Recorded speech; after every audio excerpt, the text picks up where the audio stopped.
Hi all, welcome to PSC memorise. 2024 October 5 തൊഴിൽ വാർത്തയിൽ വന്ന കറണ്ട് അഫയേഴ്സും അതിൻ്റെ വിശദാംശങ്ങളുമാണ് ഈ വീഡിയോയിൽ പറയുന്നത്. മസ്തിഷ്കാഘാതം സംഭവിക്കുന്നവരുടെ കൈകളുടെ ചലനശേഷി വീണ്ടെടുക്കാൻ സഹായിക്കുന്ന കുഞ്ഞൻ റോബോട്ടിനെ അടുത്തിടെ ചെന്നൈയിൽ വികസിപ്പിച്ചു. പേര്: ഉത്തരം പ്ലൂട്ടോ. മദ്രാസ് IITയും വെല്ലൂർ ക്രിസ്ത്യൻ മെഡിക്കൽ കോളേജും ചേർന്നാണ് ചെറിയ സൂട്ട്കേസിൽ ഒതുക്കാൻ മാത്രം വലുപ്പമുള്ള റോബോട്ടിനെ വികസിപ്പിച്ചത്. മലയാള ചലച്ചിത്ര രംഗത്ത് സ്ത്രീകൾ നേരിടുന്ന പ്രശ്നങ്ങൾ പഠിച്ച് റിപ്പോർട്ട് സമർപ്പിക്കാനായി ജസ്റ്റിസ് ഹേമ അധ്യക്ഷയായുള്ള കമ്മിറ്റി രൂപവത്കരിച്ചത് ഏത് വർഷമാണ്? ഉത്തരം 2017.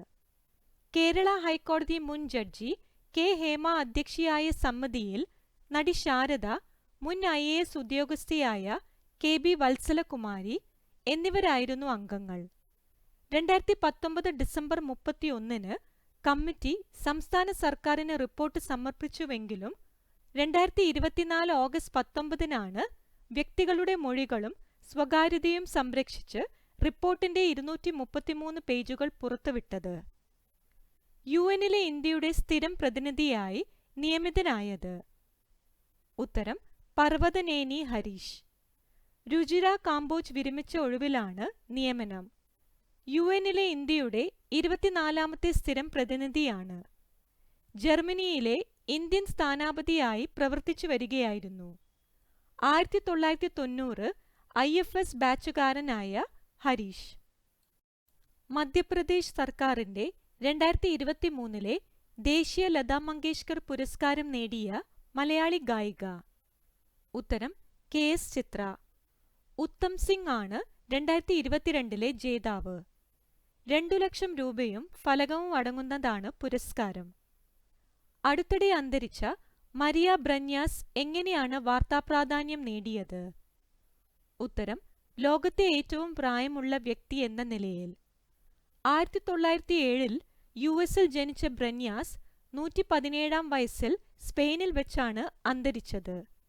2023 ജനുവരിയിൽ ഫ്രഞ്ച് കന്യാസ്ത്രീയായ ലുസേൽ റാൻഡൻ 118-ാം വയസ്സിൽ അന്തരിച്ചതിനെ തുടർന്ന് ബ്രന്യാസ് ലോകത്തെ ഏറ്റവും മുതിർന്ന വ്യക്തി എന്ന നിലയിൽ ഗിന്നസ് റെക്കോർഡ് സ്വന്തമാക്കിയത്. ബ്രന്യാസിന്റെ വിയോഗത്തോടെ ലോകത്തെ ഏറ്റവും പ്രായം കൂടിയ വ്യക്തിയായി പരിഗണിക്കുന്നത് ജപ്പാനിലെ 116-കാരനായ ടൊമിക്കോ ഇട്ടുക്കിയെയാണ്.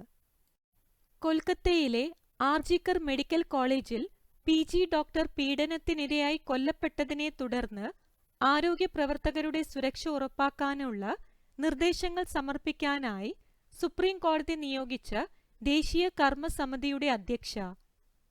ഉത്തരം ആരതി സരൻ. നാവികസേന മെഡിക്കൽ സർവീസസ് ഡയറക്ടർ ജനറലാണ് വൈസ് അഡ്മിറൽ ആരതി. പാകിസ്ഥാൻ അടുത്തിടെ വിജയകരമായി പരീക്ഷിച്ച ബാലിസ്റ്റിക് മിസൈലിന്റെ പേര്? ഉത്തരം ഷഹീൻ 2. കരയിൽ നിന്ന് കരയിലേക്ക് തൊടുക്കാവുന്നതാണ് മിസൈൽ.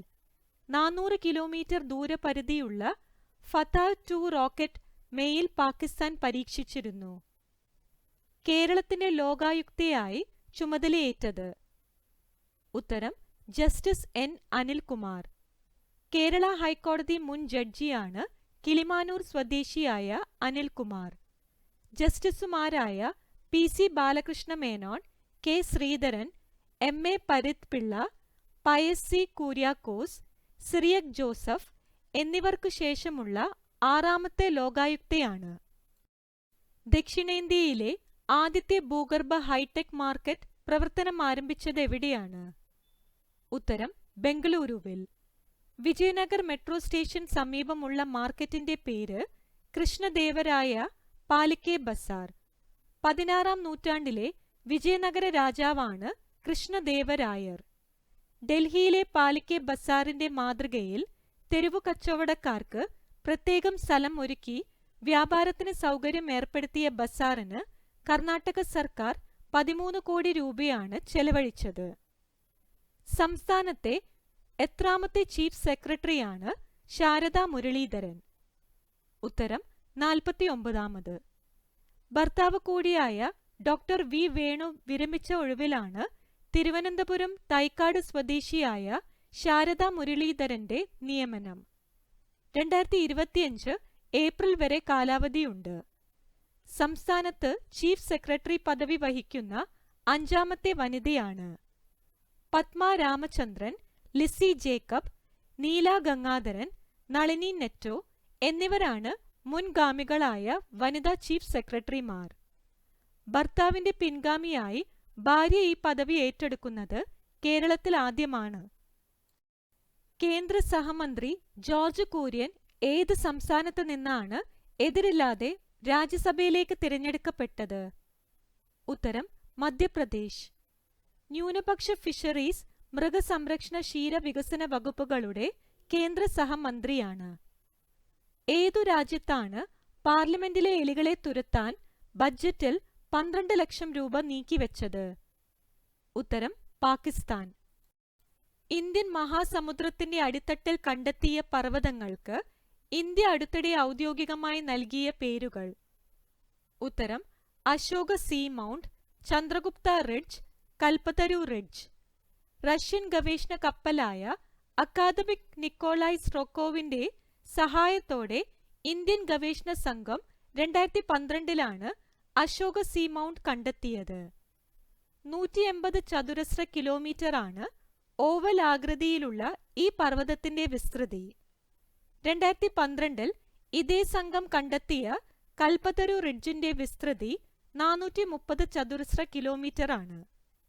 2020 ഇന്ത്യൻ സമുദ്ര ഗവേഷണ കപ്പലായ MGS സാഗർ ആണ് ചന്ദ്രഗുപ്ത റിഡ്ജ് കണ്ടെത്തിയത്. വിസ്തൃതി 675 ചതുരശ്ര കിലോമീറ്റർ. ഇന്ത്യ നാമകരണം നടത്തിയ മറ്റു സമുദ്രാന്തര പർവ്വതങ്ങളാണ് Raman ridge, Panikkar seamount, Sagar Kanya seamount, Wadia guyot. കേന്ദ്രഭരണ പ്രദേശമായ ലഡാക്കിൽ എത്ര പുതിയ ജില്ലകൾ രൂപവത്കരിക്കുമെന്നാണ് കേന്ദ്ര ആഭ്യന്തരമന്ത്രി പ്രഖ്യാപിച്ചത്? ഉത്തരം 5. ഇന്ത്യയുടെ 2ാമത്തെ ആണവ അന്തർവാഹിനി വിശാഖപട്ടണത്ത് കമ്മീഷൻ ചെയ്തു. പേര്? ഉത്തരം INS അരിഗത്ത്. ശത്രുവിനെ നശിപ്പിക്കുന്നവൻ എന്നാണ് അരിഗത്തിന്റെ അർത്ഥം. ഇന്ത്യൻ നാവികസേനയ്ക്ക് കൂടുതൽ കരുത്തു പകരുന്ന ആണവ ബാലിസ്റ്റിക് മിസൈൽ വാഹക അന്തർവാഹിനിയാണിത്. S3 എന്നും കൂടി ഇത് അറിയപ്പെടുന്നു. 750 കിലോമീറ്റർ ദൂരപരിധിയുള്ള 12 സാഗരിക ആണവ മിസൈലുകളും 3500 കിലോമീറ്റർ മുതൽ 5000 വരെ പരിധിയിലുള്ള 4 K4 ആണവ മിസൈലുകളും വഹിക്കാൻ അരിഗത്തിന് ശേഷിയുണ്ട്. 112 മീറ്റർ ആണ് നീളം. ഭാരം 6000 ടൺ. ജലത്തിനടിയിൽ 980 മുതൽ 1400 അടി വരെ ആഴത്തിൽ സഞ്ചരിക്കാനാവും. 2018 കമ്മീഷൻ ചെയ്ത INS അരിഹന്ത് ആണ് ഇന്ത്യയുടെ ആദ്യത്തെ ആണവ അന്തർവാഹിനി. INS അരിദമൻ എന്ന ഇന്ത്യയുടെ 3ാമത്തെ ആണവ അന്തർവാഹിനിയും നിർമ്മാണഘട്ടത്തിലാണ്.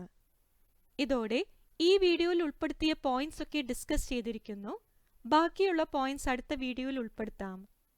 ഈ വീഡിയോ നിങ്ങൾക്ക് ഉപകാരപ്പെടുകയാണെങ്കിൽ ദയവായി ലൈക്കും ഷെയറും സബ്സ്ക്രൈബും ചെയ്യുക. Thank you.